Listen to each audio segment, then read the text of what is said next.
भगवते वासुदेवाय। ओम नमो भगवते वासुदेवाय। ओम नमो भगवते वासुदेवाय। नारायणं नमस्कृत्य नरं चैव नरोत्तमं देवीं सरस्वतीं व्यासं ततो जयमुदीरये। नष्टप्रायेषु अभद्रेषु नित्यं भागवत सेवया भगवती उत्तमश्लोके भक्तिर्भवति नष्टिके।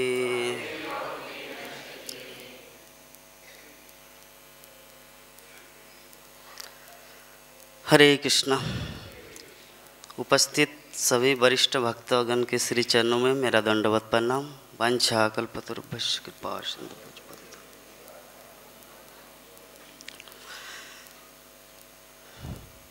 तो आज हम लोग श्रीमद् भागवतम प्रथम सप्तम स्कंद दसम अध्याय श्लोक संख्या 50 इस श्लोक के ऊपर डिस्कस करेंगे। तो सबसे पहले श्लोक को हम लोग उच्चारण करते हैं। न यस्य साक्षात् भवपद्मजादिभिः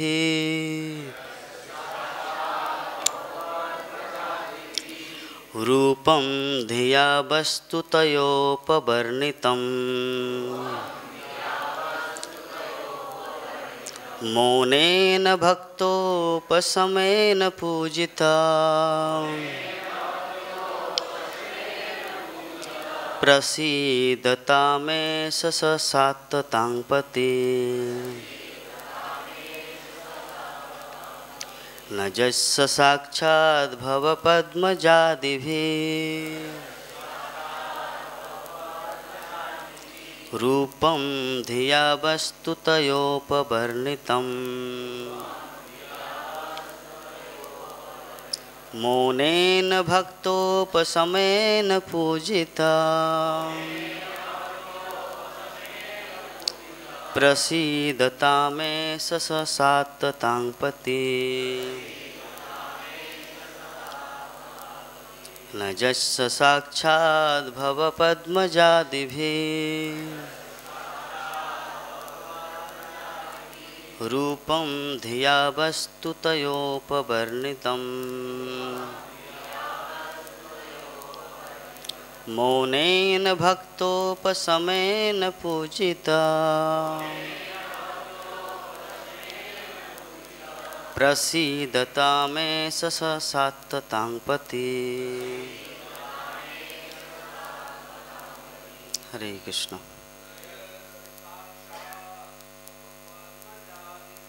न यस्य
माता जी।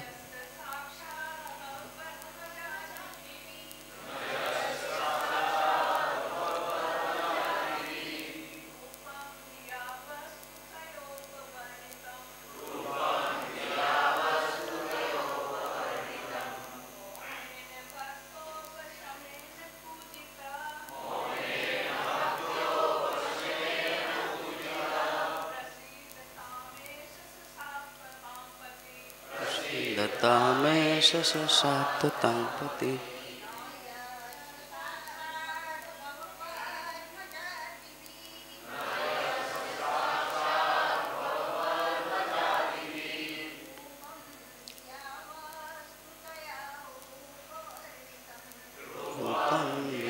वस्तुतयोपवर्णितम्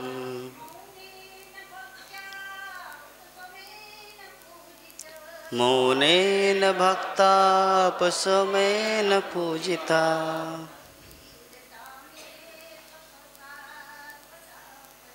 प्रसीदतामेष सात्वतांपति।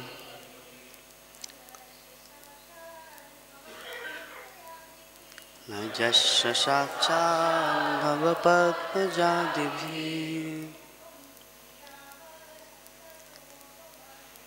रूपं धिया वस्त्वयोपवर्णितम् मौनेन भक्तोपशमेन पूजिता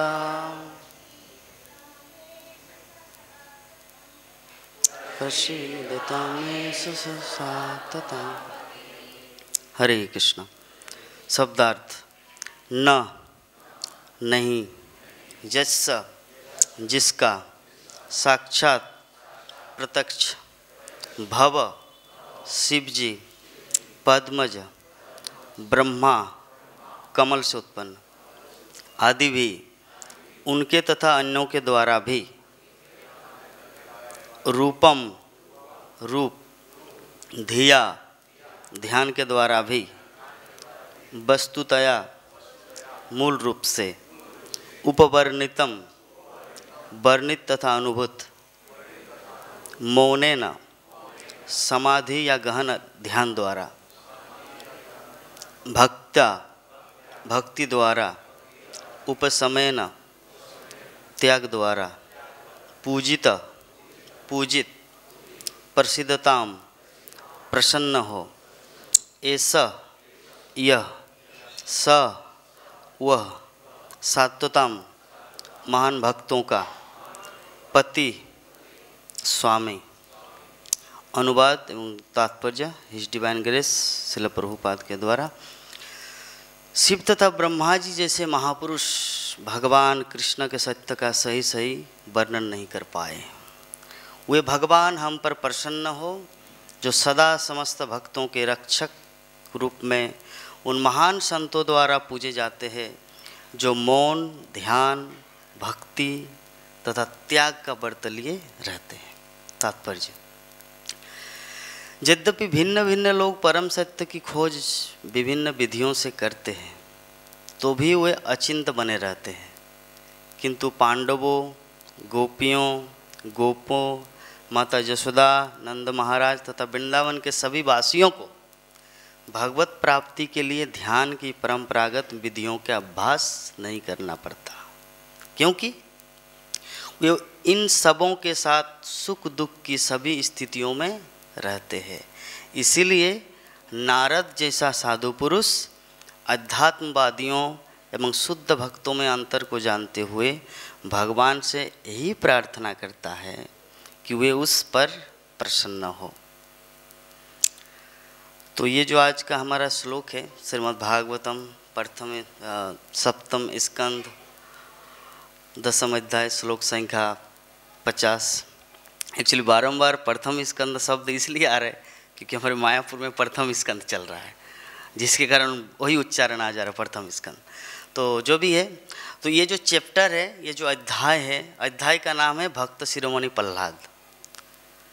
भक्त शिरोमणि, शिरोमणि का अर्थ होता है सर्वश्रेष्ठ। तो प्रहलाद महाराज की जीवन चरित्र नारद मुनि युधिष्ठिर महाराज को सुना रहे हैं।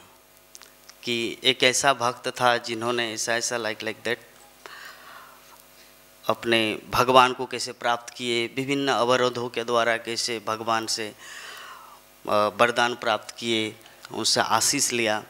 तो इस चैप्टर का, इस अध्याय का थोड़ा सा हम लोग ओवरव्यू जान लेते हैं, फिर इस श्लोक के ऊपर हम लोग डिस्कस करेंगे। तो ये श्लोक, ये जो अध्याय है, इसमें नारद मुनि बता रहे कि प्रहलाद महाराज जो है, जो यद्यपि बालक थे, किंतु जब उन्होंने नृसिंहदेव द्वारा दिए गए वरों को सुना तो उन्होंने इन्हें भक्ति के मार्ग में अवरोध समझा। तब वो विनीत भाव से मुस्काए और इस तरह बोले। प्रहलाद महाराज, नृसिंहदेव जब हिरण्यकशिपु का देहांत हो गया, अर्थात नृसिंहदेव उसको उद्धार कर दिए, तब प्रहलाद महाराज नृसिंहदेव से प्रार्थना कर रहे हैं। तो उनमें से एक प्रार्थना ये है कि आप जो वरदान मुझे दे रहे हैं, भौतिक वरदान, बाद में भगवान देंगे, कि आपको चिंता करने का कोई ज़रूरत नहीं है, आपका भगवत धाम सिरोधार्य है। तो प्रहलाद महाराज ने कहा, हे प्रभु, हे भगवान, नास्तिक परिवार में जन्म लेने के कारण मैं स्वभावतः भौतिक भोग के प्रति अनुरक्त हूँ, अतएव आप मुझे इन मोहों से मत ललचाइए। मैं भौतिक दशाओं से अत्यधिक भयभीत हूँ और भौतिकतावादी जीवन से मुक्त होने का इच्छुक हूँ। यही कारण है कि मैंने आपके चरण कमलों की शरण ग्रहण की है। तो ये जो प्रहलाद महाराज जो भगवान नरसिंहदेव को जो बोल रहे हैं, ये हम सब भक्तों के जीवन में यही प्रार्थना है। हम लोग इस्कॉन में क्यों ज्वाइन किए, श्रील प्रभुपाद के चरणों में क्यों डेडिकेट हुए? कुछ भौतिक लाभ के लिए नहीं, बल्कि आध्यात्मिक उत्थान के लिए हम लोग इस्कॉन जीवन में आए। तो नृसिंहदेव जब प्रहलाद महाराज को ये वरदान दे रहे हैं, आगे बता रहे भगवान कि प्रहलाद महाराज बोल रहे कि हे प्रभु, हे समस्त जगत के परम शिक्षक, आप अपने इन भक्त के प्रति इतने दयालु है कि आपने उससे कुछ भी ऐसा करने को प्रेरित नहीं किया जो उसके लिए अलाभकारी हो। दूसरी ओर जो व्यक्ति आपकी भक्ति के बदले में कुछ भौतिक लाभ चाहता है, वो आपका शुद्ध भक्त नहीं हो सकता। तो वो उस व्यापारी की तरह है जो सेवा के बदले में लाभ चाहता है, अर्थात नान्यथा ते खिल गुरु घटित करुणात्मना न जस्त आशीष आशास्ते न सभृत सवे बनिका। तो प्रहलाद महाराज नृसिंहदेव को ये सब प्रार्थना करे, आप मुझे भौतिक वरदान मत दीजिए, क्योंकि मुझे वो नहीं चाहिए। मैं जो जिस उम्मीद से, जिस आशा से आपकी शरण ग्रहण किया हूँ, उस अनुसार जो मुझे मिले वो मुझे प्रदान कीजिए। मैं आपका निस्वार्थ सेवक हूँ और आप मेरे नित्य स्वामी हैं। सेवक तथा स्वामी होने के अतिरिक्त हमें कुछ भी नहीं चाहिए। आप प्राकृतिक रूप से मेरे स्वामी हैं और मैं आपका सेवक हूँ। हम दोनों में कोई अन्य संबंध नहीं है। तो प्रहलाद महाराज इस प्रकार अपनी स्तुतियों में बोल रहे। एक्चुअली स्तुति को हम लोग को समझना है। हम लोग जानते हैं श्रीमद् भागवत में बहुत सारी स्तुति हैं, गोपी गीत है, प्रहलाद स्तुति है, ध्रुव स्तुति है, गजेंद्र स्तुति है। स्तुति को सिर्फ कंठस्थ करना नहीं है, स्तुति को समझना है और अपने जीवन में अप्लाई करना है ना। स्तुति ऐसा नहीं कि चलिए गोपी गीत इस सुर में होता है, गजेंद्र स्तुति इस सुर में होता है, ये चीज़ उतना हम लोग को मायने नहीं रखना है। हम लोग को खुद अपने जीवन में वो अंडरस्टैंडिंग करना है कि उसका मतलब क्या है ना। हम लोग को डीपली कनेक्टेड होना है भक्ति तत्व के बारे में। तो जो भी है, तो प्रहलाद महाराज क्या बोलना चाह रहे हैं? प्रहलाद महाराज बोल रहे कि प्राकृतिक रूप से, नेचुरली, स्वभावतः हम क्या है? आपके सेवक है। और आप कौन है? You are my supreme spiritual master और गॉड। मतलब आप मेरे भगवान है, मेरे गुरु है, मेरे माता पिता, सब कुछ प्राकृतिक, मतलब नेचुरल।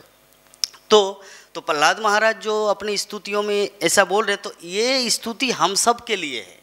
ऐसा नहीं कि सिर्फ ओनली प्रहलाद महाराज के लिए भगवान का, हमारा भी वही भाव है कि आप मेरे स्वामी हैं, मैं आपका नित्य सेवक हूँ। हाँ, चैतन्य चरितमृत में कहा गया है, जीवेर स्वरूप है नित्य कृष्णदास, कृष्ण नित्य दास। तो इससे परे कोई हमारा दूसरा संबंध नहीं है। पहले श्लोक में क्या बता रहे कि अगर कोई आपकी भक्ति के बदले कुछ मेटेरियल प्रॉफिट चाहता है तो वो क्या है? बनिया है ना, वो तो एक व्यवसायी हो गया। तो हम लोग भक्ति करने के बदले तो कोई हमारा भौतिक लाभ नहीं चाहिए। हाँ, अगर भगवान कुछ पुरस्कार रूप से देंगे वो अलग मैटर है, जैसे ध्रुव महाराज को दिया था न चाहते हुए भी। हाँ, ध्रुव महाराज बोले अरे हम कहाँ फंस गए, मैं चाह रहा था कांच का टुकड़ा मिल गया, हीरा मुझे नहीं चाहिए कांच। हाँ, तो बोले नहीं नहीं नहीं, अभी तो आपको तो लेना ही पड़ेगा। क्यों? क्योंकि भविष्य में जो मेरे भक्त बनेंगे, हाँ, वो ऐसा फील करेंगे अरे भगवान की भक्ति करने के लिए गए थे राजगद्दी के ऊपर, राजगद्दी में बैठने के लिए, ब्रह्मा से भी ऊपर, और भगवान ने उसको माइंड को ब्रेन वॉश कर दिया, कन्वर्ट कर दिया। तो इसीलिए मैं वो बदनाम, वो दाग में लेना नहीं चाहता, इसलिए आपको 36,000 वर्ष तक राज्य करना ही पड़ेगा। तो इस कारण से प्रहलाद मतलब ध्रुव महाराज को इसे राज्य दिया था। और अंत में ध्रुव महाराज चले गए, और ये जो ध्रुवलोक है वो भी एक भगवत धाम ही है, लेकिन वो भौतिक ब्रह्मांड के अंतर्गत आता है, नॉट स्पिरिचुअल वर्ल्ड। तो जो भी है आगे बता रहे प्रहलाद महाराज कि यदि दास्यसि में कामन वरांस्तंग वरदर्शभ कामानाम हृदय संग्रोहम भवतस्तु ब्रिने वरम। प्रहलाद महाराज क्या बोलना चाह रहे, अगर आप कुछ देना चाहते हैं, हाँ, मन वांछित वर अगर देना ही चाहते हैं मेरे प्रभु, तो मेरी आपसे यही प्रार्थना है कि मेरे हृदय में किसी प्रकार की भौतिक इच्छाएं न हो। इस संबंध में इसलिए प्रभुपाद तात्पर्य में लिखे हैं ध्रुव महाराज के जो प्रसंग है, तो इस संबंध में प्रभुपाद बोले कि कभी भी ऐसा भूल नहीं करना जैसा भूल ध्रुव महाराज ने किया। कौन सा भूल किया? कि भौतिक वरदान, भौतिक प्रॉफिट हम लोग को भगवान से कामना नहीं करना चाहिए, नहीं तो वही गति होगा जो ध्रुव महाराज को पछतावा हुआ था। क्योंकि वो तो फंस गया ना। जो व्यक्ति इस भौतिक जगत को अच्छी तरह समझ लेता है कि भक्ति सिद्धांत सरस्वती ठाकुर क्या बोले, इस जगत को बाथरूम के साथ तुलना किया गया। यहाँ पे कितना भी साफ किया जाए ये कभी अच्छा नहीं होगा। हाँ, तो ये जगत है मेटेरियल वर्ल्ड, मर्तलोक, यहाँ पर कभी भी शाश्वत जीवन प्राप्त नहीं किया जा सकता। तो जब ये अंडरस्टैंडिंग, ये समझ हमारे अंदर आएगा, तब तो हम लोग यहाँ पर रहने की इच्छा ही नहीं होगा। तो ध्रुव महाराज को कब ये अंडरस्टैंडिंग हुआ? जब शंख उसके मस्तक पर भगवान विष्णु ने स्पर्श कराए। उससे पहले तो चाट रहे थे, जैसे बकरी या कोई बच्चा जब जन्म लेता है पशु का, तो अपनी माँ क्या करते, बच्चों को चाटता है। तो ध्रुव महाराज भी ऐसे जब भगवान को देखा तो वो भी चाटने लगा। उसको पता नहीं क्या करना चाहिए, इतना सुंदर व्यक्ति तो मैं कभी देखा नहीं था। तो भगवान सोचे अरे इसको तो ज्ञान नहीं है। तो जैसे ही शंख स्पर्श कराए तो उसका ज्ञान हुआ और फिर स्तुति प्रारंभ की। तो उसी प्रकार हम लोग अभी उसी स्तर में हैं, हम लोग को पता नहीं कि भगवान से क्या मांगना है ना। तो जब हम लोग को वो समझ आएगा तब अरे भाई हमने क्या गलती किया था पहले। इसीलिए श्रील प्रभुपाद बोलते हैं ध्रुव महाराज के द्वितीय स्कंद में ये प्रसंग में कि कभी भी भक्तों को भौतिक भोग की कामना नहीं करना चाहिए, क्योंकि अभी वो मांग रहा है मूर्खता बस, लेकिन बाद में उसको पछतावा होगा। ठीक है, तो इसीलिए प्रहलाद महाराज ये जो 7 नंबर श्लोक, ये 10वें अध्याय का 7 नंबर श्लोक में बता रहे हैं कि यदि दास्यसि में कामान वरांस्तंग वरदर्शभ कामानाम हृदय संग्रहम भवतस्तु ब्रिने वर्णम। अगर आप कुछ देना ही चाहते तो ये दीजिए ताकि मेरे हृदय में किसी भी तरह का भौतिक वांछा ना हो। क्योंकि भौतिक वांछा जो है यही हम लोगों को इस जड़ जगत अर्थात भौतिक जगत में बांध के रखेंगे। इस तत्व को हम लोग को समझना है। तो भगवान प्रहलाद महाराज जो इतना कुछ जो बताए, तो इसका मतलब प्रहलाद महाराज के अंदर वो दिव्य ज्ञान, वो सब कुछ समझ में आ गया, जिसके कारण तो इस प्रकार प्रार्थना कर रहे हैं ना। तो इस प्रकार अगर हम लोग कृष्ण बलराम से, राधा श्याम सुंदर से प्रार्थना करेंगे, दैट मीन्स हम लोग शुद्ध भक्ति के लेवल में आ गए हैं। और अगर इस तरह प्रार्थना नहीं हो रहा है, अभी भी हम लोग कनिष्ठ अधिकारी है। यद्यपि शुद्ध भक्त कभी भी अपने आप को शुद्ध भक्त के स्तर में नहीं मानता, लेकिन फिर भी हम लोगों को ये हृदय में ये फील करना है कि हम लोग अभी किस स्तर में हैं। कि अगर हमारी प्रार्थना भगवान से ये प्रार्थना है कि मुझे भौतिक भोग नहीं चाहिए, उसका मतलब हम लोग शुद्ध भक्ति के स्तर में लेवल में आ चुके हैं। और अगर ये नहीं 7 तला है 10 तला हो जाए, घर का बात है, 30 करोड़ है 50 करोड़ हो जाए, जो ऐसा अगर फीलिंग है, नहीं प्रभु मुझे तो 30 करोड़ है ना, 50 करोड़ दे दीजिए, वो तो मैं कृष्ण का ही सेवा करूंगा। आपके भक्तों का वानप्रस्थ आश्रम खोल दूंगा। हमारे इस्कॉन में तो ब्रह्मचारी आश्रम तो है ही, सन्यासियों का आश्रम है ही। अगर 50 करोड़ देंगे तो वानप्रस्थ आश्रम खोल देंगे, क्योंकि बहुत सारे गृहस्थ भक्त चाहते हैं कि तुरंत तो मुझे सन्यास मिलेगा नहीं, तो कम से कम वानप्रस्थ एक स्टेज अगर होता तो आप मुझे 50 करोड़ दीजिए। तो ये भी वांछा नहीं करना है, क्योंकि भगवान जानते कि इसके द्वारा क्या प्लान करना है। ठीक है, इसीलिए हम लोग को भौतिक भोग किसी भी तरह का वांछा नहीं करना चाहिए।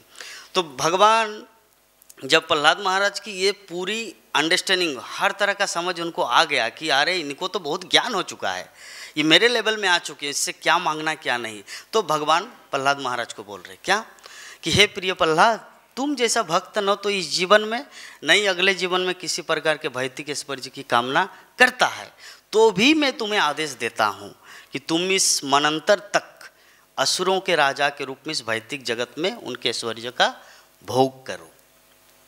एक्चुअली भगवान अपने भक्त को सर्वदा राजा बना के रखना चाहते हैं। यद्यपि हम लोग को कभी कभी ऐसा दिखने को मिलता है, या जो भक्ति जीवन में नए नए आते हैं उनको ऐसा फील होता है, अरे कृष्ण भक्ति करके लाभ क्या है, शिव पूजा करने से अभी मैं 10-15 करोड़ का मालिक हो जाता, ये कृष्ण भक्ति आके भिखारी बन गया। कोई कोई ऐसा फील करता है, और ऐसा होता है।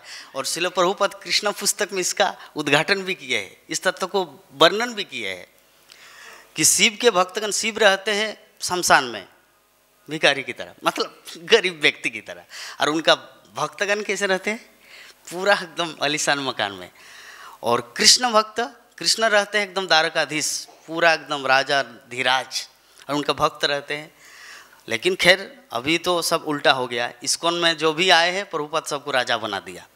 ठीक है, तो इस संबंध में एक महाराज का एक क्लास हम सुने थे, जो बोले थे कि पहले के ज़माने में क्या होता था, जो कृष्ण भक्ति ग्रहण करते थे वो कोई कोई गरीब भी बन जाते थे, बाद में धनी होता था। जैसे सुदामा का है, महाराज युधिष्ठिर का है, जो बाद में हस्तिनापुर, लाइक दैट। किंतु इस्कॉन में जो रोडपति था वो भी करोड़पति हो गया कृष्ण की कृपा से, है ना। तो जो भी है अल्टीमेटली यही चीज़ सत्ययुग में भी भगवान नृसिंहदेव प्रहलाद महाराज को बोले कि तुम इसमें फंसोगे नहीं, डोंट वरी, चिंता मत करो, तुम यहाँ पर ये मनंतर तक असुर के राजा के रूप में भौतिक भोग का भोग करो। भले ही तुम इस भौतिक जगत में ही क्यों न रहो, लेकिन तुम्हें मेरे निरंतर मेरे उपदेशों तथा वचनों को सुनना चाहिए और मेरे ही विचार में लीन रहना चाहिए, क्योंकि मैं हर एक के हृदय में परमात्मा रूप में निवास करता हूँ। अतः तुम सकाम कर्मों का परित्याग करके मेरी पूजा करो। तो ये जो है भगवान जो ये उपदेश देते, ये भी हमारे लिए लागू हो सकता है, क्योंकि हो सकता है किसी के पास बहुत सारा धन है। भगवान क्या बोले आगे प्रहलाद महाराज को, तुमको राजा बना देंगे हम, तुम राज्य करो, लेकिन आपको केयरफुल रहना है, उसमें फंसना नहीं। क्या केयरफुल रहना है, तुम्हें मेरे निरंतर उपदेशों को और वचनों को सुनना चाहिए। मतलब नित्यम भागवत सेवया, भगवती उत्तम श्लोके भक्तिर भवती नष्ट की। ये भागवतम का वचन सुनने से क्या होगा, भक्तिर भवती, मतलब हमारा भक्ति बढ़ेगा, है ना। इसीलिए श्रील प्रभुपाद एक जगह में अमेरिका में एक बार कमेंट किए थे कि ये जो इतना बड़ा बड़ा चर्च सब बंद हो गए, ताला लग गया, क्यों, मतलब रीजन क्या है। इसका रीजन, इसका कारण यही है क्योंकि इसमें भागवत क्लास नहीं होता है, इसमें उसके ग्रंथों का अध्ययन का डिस्कशन नहीं होता। तो उसी प्रकार आप लोग अगर सिर्फ पूजा ही करेंगे और खुद आपस में सततं कीर्तयन्त मत क्या है वो श्लोक, मत चित्ता मत गत प्राणा बोधंत परस्परम कथंतश्च मांगनित्यम तुष्यन्तिर अमते, ये चीज़ अगर नहीं किया जाए तो आनंद नहीं रहेगा और मंदिर भी बंद हो जाएगा। तो ये चीज़ को हम लोग को बहुत ही केयरफुली लेना है, और हम लोग ले रहे हैं। रोज़ हम लोग भागवत कथा सुनते हैं, इंडिविजुअली हम लोग प्रभुपाद का बुक्स भी पढ़ते हैं, बहुत सारे महाराज प्रभु जी का क्लास भी सुनते हैं। तो ये अगर कंटिन्यूशन हमारा चलता रहेगा तो क्या होगा, भक्तिर भवती नष्टिके, हमारा भक्ति आगे बढ़ेगा। तो भगवान नृसिंहदेव प्रहलाद महाराज को ये चीज़ बोले। उसके बाद भगवान क्या बोल रहे हैं कि ज एतत् कीर्तयन् मह्यम तया गीतम इदम नर ताम च मांगन स्मरण काले कर्म बंधात प्रमुच्यते। 14 नंबर श्लोक में बता रहे कि जो व्यक्ति तुम्हारे तथा मेरे कार्यों का सदैव स्मरण करता रहे और तुम्हारे द्वारा की गई प्रार्थनाओं का कीर्तन करता है, वो कालांतर में भौतिक कर्मफलों से मुक्त हो जाएगा। हम लोग को पता नहीं कि हम लोग कर्मफल कितने जीवन से, कितने जन्मों से बद्ध हो चुके हैं। हम लोग को लगता है नहीं नहीं मैं तो भगवत धाम से आया हूँ, कौन बोलते कि मैं नरक से आया हूँ। कोई कोई ऐसा फील कर सकता है, नहीं नहीं मैं तो जब करते समय मेरा नींद नहीं आता, that means I am pure devotee. जब करते समय मेरा नींद नहीं आता मतलब मैं शुद्ध भक्त हूँ, मैं भगवत धाम से गिरा हूँ, यहाँ का व्यक्ति नहीं हूँ। 84 लाख के बाद मनुष्य में नहीं आया, मैं तो डायरेक्ट भगवान से आया, मतलब भगवान के धाम से आया। कोई कोई ऐसा फील कर सकता है ना। लेकिन हम लोग को ये सब के बारे में चिंता नहीं करना है कि हम लोग भगवत धाम से आए हैं या नरक लोक से आए हैं। हम लोग जहाँ भी है अल्टीमेटली अभी हम कहाँ हैं, we are now in material world. हम अभी भौतिक जगत में हैं। तो हम चाहे भगवान का पार्षद हो या नीचे के पाताल लोक का कोई वासी हो, लेकिन अभी हम कहाँ हैं, हम अभी है इस भौतिक जगत में। तो इसका अर्थ क्या है, मैं पतित हूँ। पतित मतलब गिर जाना। हमारा रियल एग्जिस्टेंस क्या है, जीवेर स्वरूप हो कृष्ण नित्यदास, मतलब भगवत धाम में रहना हमारा वास्तविक स्वरूप है, भगवत धाम में भगवान के साथ रहना। लेकिन हम लोग यहाँ पर आके अभी गिर चुके हैं, उसका मतलब क्या है, पतित। हम सब पतित हो चुके, फॉल डाउन हो चुके हैं। तो पतित जब हो चुके हैं, हम अपने आप को फील कर सकते हैं कि मैं तो पार्षद था भगवान का, फिर ऐसे ऐसे किसी कारण से गिर गया। अरे जो भी हो, आप नीचे से ऊपर उठ रहे या ऊपर से नीचे आए, लेकिन अब हमारी स्थिति है हम लोग भौतिक जगत में है।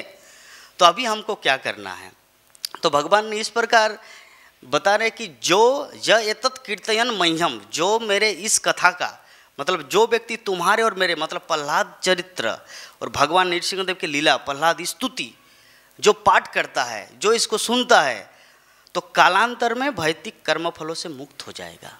ये भगवान का वचन है ना। और भगवान का वचन क्या है, पत्थर की लकीर, वो कभी बदल सकता है नहीं। महाप्रभु ने क्या कहा था, पृथ्वी ते आछे जो तो नगरादि ग्राम सर्वत्र प्रचार होई बे मोर नाम। तो शिल प्रभुपाद के बाकी जो कुछ जो गुरु भाई थे, क्या उन लोग को ये पूरा विश्वास था? नहीं। उन लोग के मन में ये था, अरे शायद ये वेदों की कोई अलंकारमयी भाषा हो, ये हो सकता है। भारतीय लोग ग्रहण नहीं करे भक्ति को, foreigner, how is it possible, बोले थे। तो प्रभुपाद ने क्या उत्तर दिया था उनको, आएगा एक दिन आएगा और वो करेगा। जो श्रील भक्ति सिद्धांत सरस्वती ठाकुर के चरणों में एकमात्र शिष्य जो पूर्णतः डेडिकेट किए हैं, वो एक दिन ये करके दिखाएगा, ये प्रभुपाद बोले थे।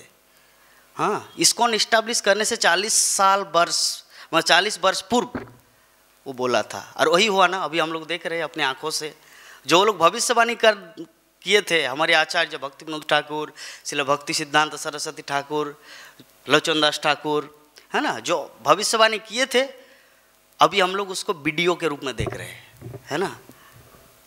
वो लोग ऑडियो मतलब बोल दिए थे, उस समय विश्वास नहीं था। विश्वास था, प्रभुपाद को विश्वास था, वो ऑडियो में ही विश्वास कर लिए थे। 3 प्रकार के व्यक्ति होते हैं ज्ञानी, एक होता है सुन के ज्ञान प्राप्त करता है, दूसरा देख के प्राप्त करता है, और तीसरा ठोकर खा के। तो श्रील प्रभुपाद पहला नंबर का था, है ना। श्रवण करके ही उसको समझ में आया कि महाप्रभु जो बोले हैं, पृथ्वी ते आछे जो तो नगरादि ग्राम सर्वत्र प्रचार होइबे मन नाम, ऑल ओवर दी वर्ल्ड, मतलब पूरे विश्व में हरिनाम या भगवत वाणी का प्रचार प्रसार होगा। तो श्रील प्रभुपाद को विश्वास था और वो करके दिखाया। लेकिन सबको विश्वास नहीं होता है, क्यों? क्योंकि सबको ऑडियो पसंद नहीं, वीडियो पसंद है ना। तो जो भी है, तो भगवान नृसिंहदेव ये तथ्य को बोले थे प्रहलाद महाराज को, जो भी हमारी और आपकी ये जो कॉन्वर्सेशन, ये जो वार्तालाप अगर जो सुनेगा, वो कर्म फलों से मुक्त होगा। तो हम लोग कर्म फल में बंधे हैं, कोई भी नहीं कह सकता कि हम मुक्त है। प्रभु जी आप क्या जानते हैं मेरे बारे में, मैं कितना जप करता हूँ, है ना। कोई फील कर सकता है, लेकिन जो भी है अपने आप में तो कोई भी फील कर सकता कि I am a president of India, है ना, हम देश का राष्ट्रपति है। तो बोलने से थोड़ी होगा या सोचने से थोड़ी होगा, पूरा विश्व आपको रिकमेंड करेगा तब, हाँ यू आर ए प्रेसिडेंट, आप प्रधानमंत्री, आप राष्ट्रपति है। तो उसी प्रकार जब तक वैष्णव समाज हमको उस भाव से रिकॉग्नाइज नहीं करेंगे, रिकमेंड नहीं करेंगे, तब तक हम लोग को ये फील नहीं करना है कि हम शुद्ध भक्त है। लेकिन अगर सब समय ये भी चिंता किया जाए कि नहीं मैं तो पतित हूँ, मैं अधम हूँ, ऐसा भी नहीं सोचना, क्योंकि ऐसा अगर ज़्यादा फील करेंगे तो प्रचार नहीं कर सकता, है ना। इसीलिए हम लोग को मिडिल में रहना है। प्रभुपाद बोले मध्यम अधिकारी रहना है, क्योंकि ज़्यादा उत्तम रहेंगे तो भी आपको प्रॉब्लम है, क्योंकि आप प्रचार नहीं कर सकते। क्योंकि उत्तम अधिकारी का भाव क्या रहता है, अरे सारे संसार के लोग भक्त हैं, हम तो रह गए, हम तो अभी तक भक्त नहीं बन पाए। गौरकिशोरदास बाबा जी महाराज है ना, वो तो शुद्ध भक्त था। शुद्ध भक्त से भी अगर दूसरा कुछ संज्ञा दिया जाए तो वो था, है ना। प्रभुपाद, श्रील प्रभुपाद सारे विश्व को कृष्ण भक्ति दिया, और उनके गुरुदेव कौन है, श्रील भक्ति सिद्धांत सरस्वती ठाकुर, और उनके गुरुदेव थे गौरकिशोरदास बाबा जी महाराज। तो उन्होंने क्या कहा था कि मैं तो सारा जीवन महाप्रभु का भक्त नहीं बन पाया, इसीलिए जब मेरा मृत्यु होगा ना, मतलब जब मैं इस शरीर को छोड़ूंगा, तो मेरा मतलब मेरे पैर को रस्सी से बांध के नवद्वीप के गली गली में, तो व्हाट मतलब इसका भाव जरा सोचिए। तो जो शुद्ध भक्त होता है वो क्या सोचते हैं अपने आप को, फॉलन सोल, हम एक पति थे। कृष्णदास कविराज गोस्वामी है ना चैतन्य चरितामृत में कि मैं तो मल का कीड़ा हूँ, तो क्या सच में है? नहीं। भक्ति विनोद ठाकुर क्या बोले, एक जो सॉन्ग है कि मैं तो सबसे पतित हूँ, है ना, याद नहीं आ रहा अभी। तो जो भी है अल्टीमेटली, तो हम लोग कर्म फल से मुक्त हो जाएंगे जब प्रहलाद महाराज और नृसिंह देव का यह चरित्र कथा सुनेंगे। कौन बोले, 14 नंबर श्लोक में इसी अध्याय का। तो भगवान ने और बताया, अभी ये सब घटना जो हुआ, नृसिंह देव प्रकट हुए, हिरण्यकशिपु प्रहलाद महाराज को इतना कष्ट दिया, तो इसके पीछे कारण क्या है, ब्रह्मा जी का वर। अगर ब्रह्मा वर नहीं देते हिरण्यकशिपु को, तो क्या इतना कुछ उत्पीड़न होता संसार में, तहलका मचता? नहीं।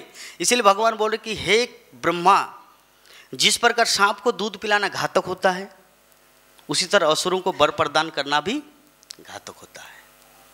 तो क्योंकि वो प्रकृति से क्रूर तथा ईर्ष्यालु होते हैं, मैं तुम्हें सचेत करता हूँ, वार्न यू, मैं आपको वार्निंग देता हूँ कि तुम फिर से किसी भी ऐसे असुर को ऐसा वर मत प्रदान करना। भगवान ब्रह्मा जी को बताए। तो युधिष्ठिर महाराज को नारद मुनि ये सब बोल रहे कि ब्रह्मा को उपदेश देते समय सामान्य व्यक्ति को न दिखने वाले भगवान इस तरह बोले। तब ब्रह्मा द्वारा पूजित होकर भगवान उस स्थान से अदृश्य हो गए।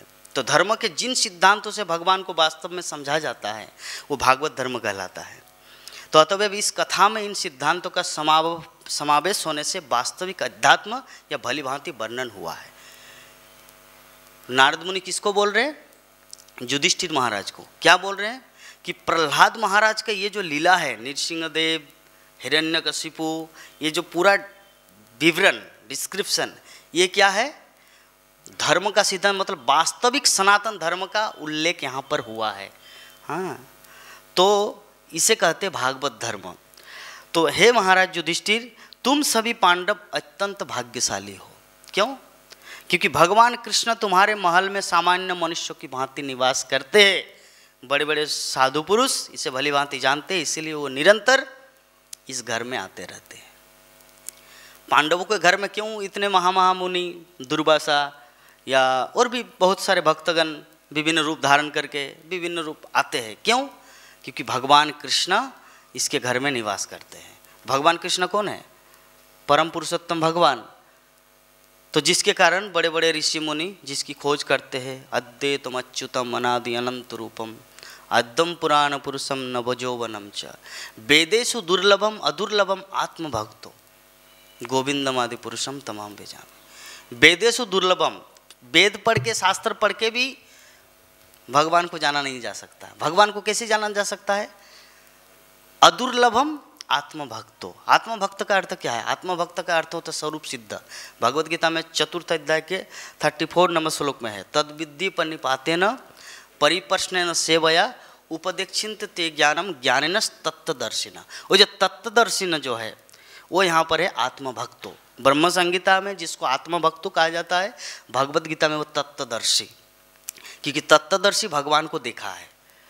आत्मभक्त भगवान को देख पाते हैं। तो जब हम उस आत्मभक्तों अर्थात जो सेल्फ रियलाइज जो आत्मा है, जिन्होंने भगवत दर्शन किया है, उनकी चरण में जब हम लोग अपने आप को शरण ग्रहण करते हैं और उनका मुख निश्चित वाणी जब हम लोग श्रवण करते हैं, जैसे श्रील प्रभुपाद का तात्पर्य जब श्रवण करते हैं, पढ़ते हैं, तब हम लोग को दिव्य ज्ञान प्राप्त होता है।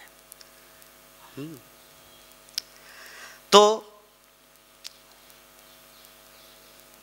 आज का जो अभी हमारा श्लोक है, अब तक हम ओवरव्यू का चर्चा की कि इस अध्याय में क्या क्या वर्णन हो चुका है। हमारे पास ओनली 15 मिनट समय है, तो 15 मिनट समय है जो इस श्लोक और अनुवाद में जो कुछ पॉइंट है उस पर डिस्कस करेंगे और 5-10 मिनट थोड़ा प्रश्न उत्तर लेंगे।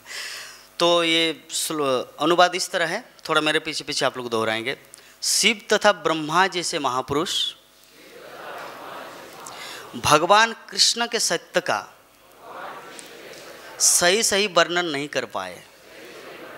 वे भगवान हम पर प्रसन्न हो जो सदा समस्त भक्तों के रक्षक रूप में उन महान संतों द्वारा पूजे जाते हैं जो मौन, ध्यान, भक्ति तथा त्याग का व्रत लिए रहते हैं। तो ये है आज का हमारा श्लोक।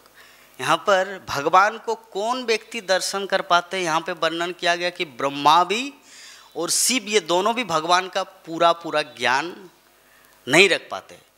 खैर नारद मुनि यहाँ पर बोल रहे, इसका मतलब ये नहीं कि वो तो हमारे महाजन हैं, शिव जी, ब्रह्मा, हाँ, अद्वैतम क्या बोलते हैं, ईश्वर परम कृष्ण सच्चिदानंद विग्रह अनादिरादि गोविंद सर्व कारण कारणम।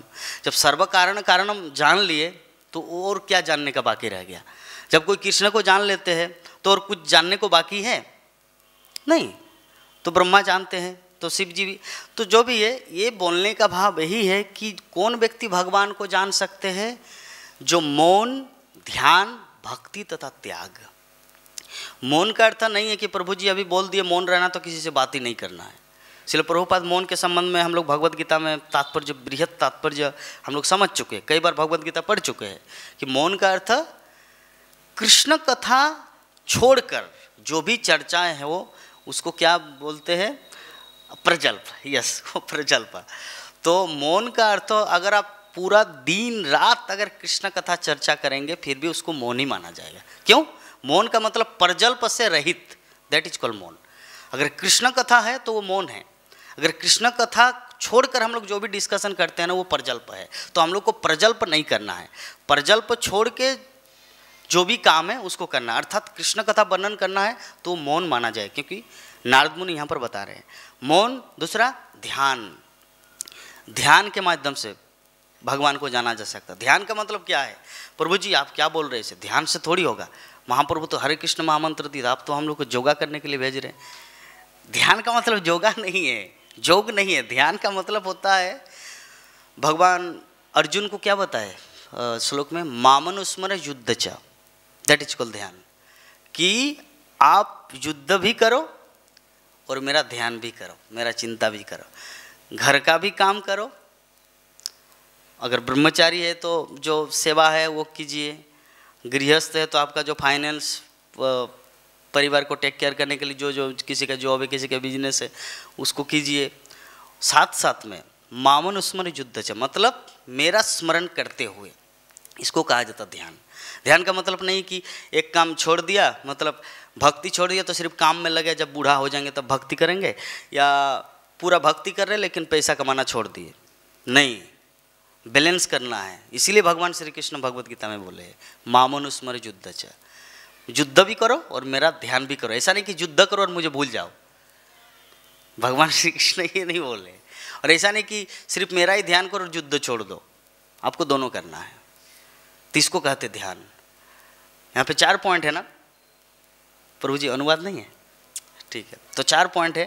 पहला मौन, मौन के बारे में समझ गए। दूसरा ध्यान, और तीसरा है भक्ति। भक्ति तो हम लोग जानते हैं, भक्ति का विभिन्न रूप है, नवदा भक्ति है। नवदा भक्ति में पहला क्या है? श्रवण। अगर श्रवण हमारा ठीक रहे तो बाकी सब 8वां भक्ति ठीक रहेगा।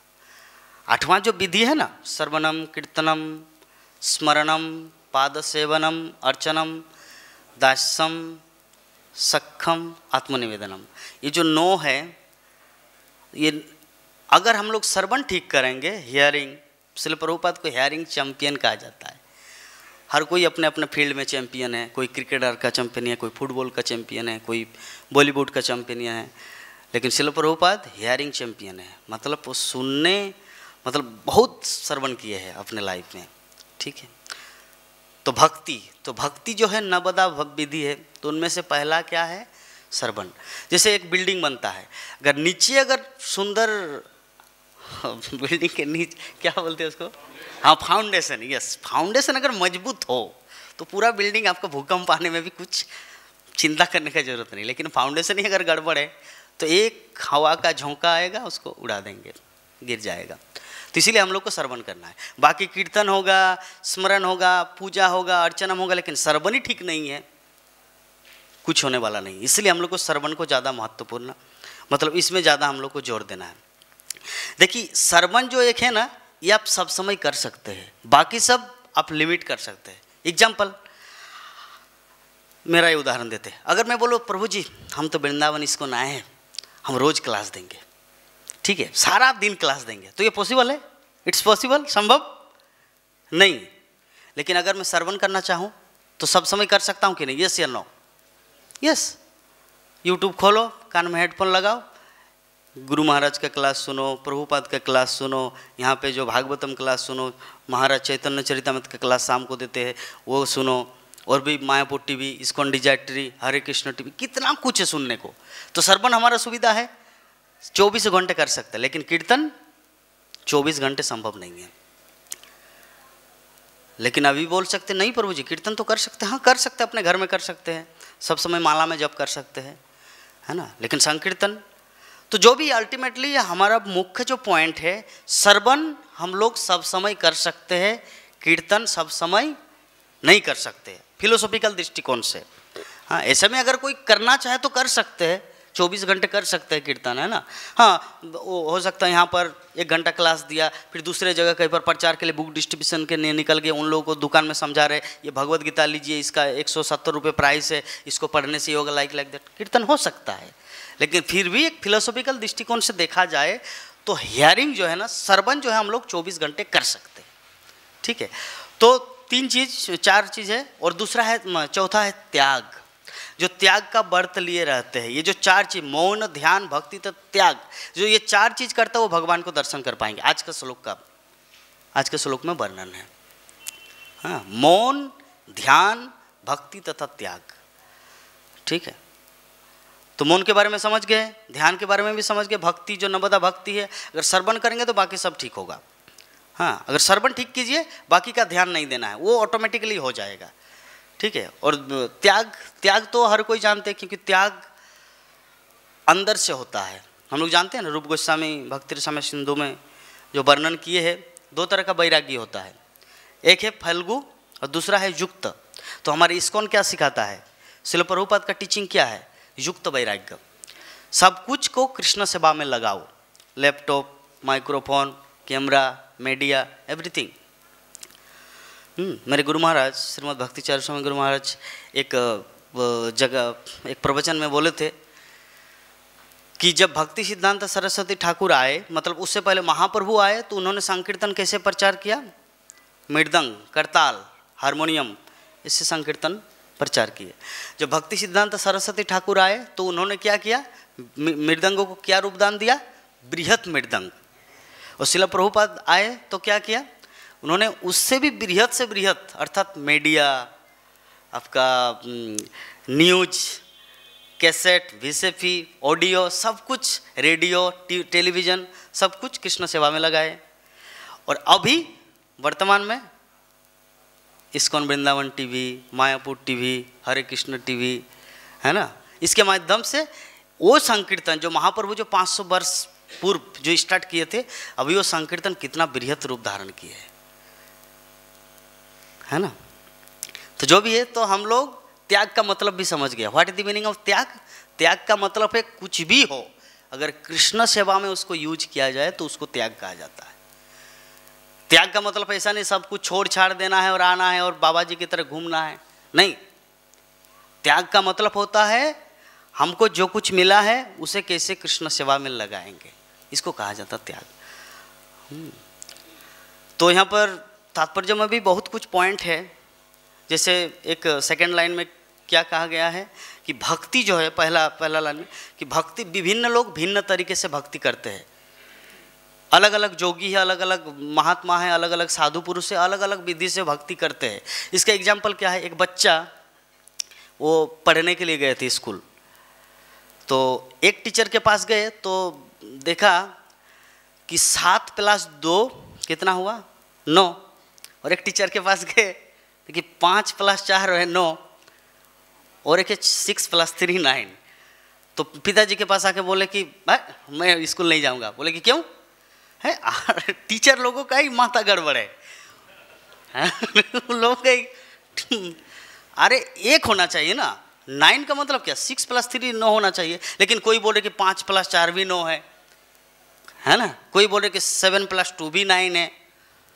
मतलब टीचर लोगों का ही माथा खराब है, उन लोगों का ही माथा गड़बड़ है। तो मैं वहाँ पे जाके क्या सीखूं? तो लेकिन उद्देश्य क्या है, तीनों का उद्देश्य क्या है, 9। हम लोग को 9 प्राप्त करना है ना। 7 + 2 9 हो, या 6 + 3 9 हो, या 5 + 4 9 हो, बात तो 9, तो हम लोग को सीखना है। तो उसी प्रकार ये जो भक्ति जो है ना, भगवान को प्राप्त करने की अलग अलग विधि है। कोई रामानुजा संप्रदाय के हो, कोई श्री संप्रदाय के हो, है ना, कोई मध्व गौड़ीय संप्रदाय के हो, लेकिन जो भी अल्टीमेटली जाता तो एक ही जगह, लेकिन फिर भी एक दृष्टिकोण से अगर देखा जाए, अगर गोलोक वृंदावन प्राप्त करना है तो बाकी संप्रदाय में उपलब्ध नहीं, एकमात्र गौड़ीय संप्रदाय में है उपलब्ध, अर्थात वर्तमान में now is going on ISKCON world. ठीक है, दूसरे संप्रदाय में वैकुंठ तक जा सकते हैं, लेकिन मध्य गौड़ीय संप्रदाय जो महाप्रभु सबसे 2-2 करके लिए, बाकी जो संप्रदाय से टोटल 8 है ना, तब हुआ मध्य गौड़ीय संप्रदाय। तो अगर इसमें कोई अगर भक्ति करते हैं, इसमें अगर कोई शरणागत होते हैं, दीक्षा प्राप्त करते हैं, तो उसको गोलोक वृंदावन प्राप्त होगा। तो अभी चूज करना है हम लोग को, क्या करना है, वैकुंठ जाना है या गोलोक वृंदावन जाना है ना, गोलोक वृंदावन जाना है। तो इसमें जो पॉइंट है कि जो गोपी, पांडव, गोप, माता जसोदा, नंद महाराज तथा वृंदावन के सभी वासी भगवत प्राप्ति के लिए ध्यान की परंपरागत विधियों का अभ्यास नहीं करता। ये लोग ध्यान परंपरागत विधि मतलब 2 प्रकार के भक्ति होता है, एक है रागानुगा, दूसरा रागात्मिका। तो गोपियों का भाव क्या है, रागात्मिका, मतलब स्पॉन्टेनियसली अंदर से ही आता है उन लोगों का कृष्ण के प्रति प्रेम, और हम लोगों को जगाना पड़ता है, मंगल आरती आना नहीं चाहता, जबरदस्ती आना पड़ता है ना। तो इसे है रागानुगा, मतलब हम लोग को बाय फोर्स करना पड़ता है, रागानुगा। तो रागानुगा, रागात्मिका, हम लोग कहाँ पर है, रागानुगा में। और ये जब जितने सारे भक्तगण हैं जो दिख रहे हैं, नंद महाराज, वृंदावन के वासी, ये सब रागात्मिका है। तो समय हमारा ओनली 5 मिनट है। अभी और भी बहुत कुछ डिस्कशन हो सकता था, लेकिन कुछ प्रश्न भक्तों का अगर रहे तो 5 मिनट तक 9 बजे क्लास को विराम देंगे। तो अगर किसी माता जी, प्रभु जी, किसी का अगर कुछ प्रश्न हो तो पूछ सकते हैं। हरे कृष्ण।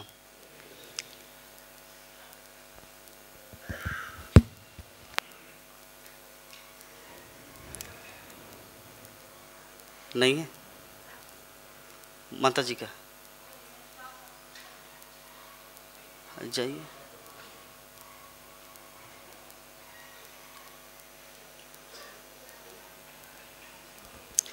दो मिनट।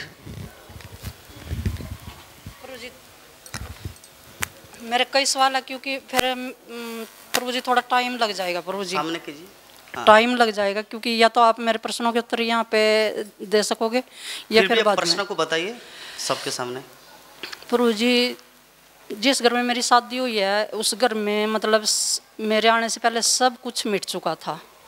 तो सब कुछ मिट चुका था। 19 साल के बाद फिर मेरी और मेरी बहन की शादी उस घर में, मेरी बहन है बड़ी, उसी गांव में उसने करवाई।